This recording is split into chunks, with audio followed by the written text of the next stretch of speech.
Good afternoon, everyone, and welcome to another episode of the Sunday Z-ries. And today we're going to be talking about breaking free from your comfort zone. So last week we talked about forming healthy habits and how it can help us to be more successful. But this week we're going to be talking about how do we actually get past that and be more than what we intended to be.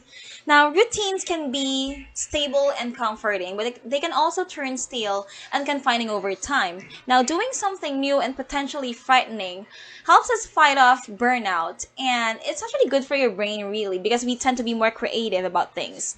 Now, still, it's pretty hard to shake yourself out of a routine, and there's plenty of science explaining why and how we do it.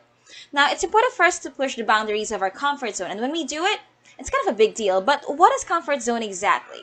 Simply put, your comfort zone is a behavioral science where your activities and behaviors fit a routine and pattern that minimizes stress and risk. It provides a state of mental security, you got everything in control, and you benefit in the most obvious ways like regular happiness, low anxiety, and reduced stress.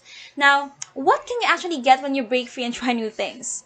There's this term called optimal anxiety. So, optimal anxiety is that place where your mental productivity and performance reach their peak because they're trying to solve something that's potentially new.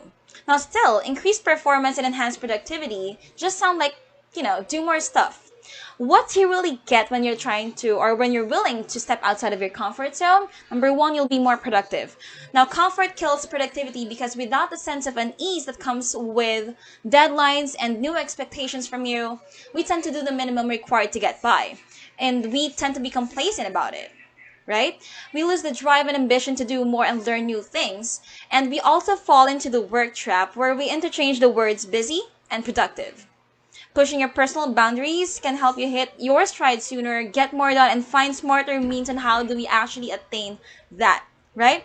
Number two benefit, you'll have an easier time dealing with new and unexpected changes. Now, by taking risks in a controlled fashion and challenging yourself to do things that you wouldn't normally do, you can experience some of that uncertainty in a controlled and manageable environment. Learning to live outside of your comfort zone when you choose to can prep you for life changes or bigger changes that force you out of it. So how do we actually get out of our comfort zone? I have three tips for you guys. So number one, get information. So anxiety usually comes from the fear of the unknown, and usually we imagine the worst case scenario out of what could happen when we push past the boundaries of what makes us feel safe. To break through your comfort zone, you need to educate yourself first. And, there are a lot of means to do that. Number one, you can talk to people who have actually done it. You can read on books that, are all about that subject or situation. Or you can also read through articles in the internet, right? The more that you know, the less anxious we feel about leaving the comfort zone and the more confident we feel about stepping into the new zone, right? Step number two, have a plan. So after educating yourself, you want to create a plan of action by pushing the boundaries on what you think is possible. And with this, with creating a plan, you're gonna write down a step-by-step blueprint for how you're gonna be getting to your goal or to whatever it is you want to achieve. You start with the easiest things to do and work your way through that list, and you create a plan on how do we actually address the key challenges that we have for attaining that goal. Okay? And then the third, and I think this is the most important step, remain positive. So there will be times when you experience a negative outcome, and that's going to be something that shakes your confidence and makes you feel scared about actually continuing to get out of your comfort zone.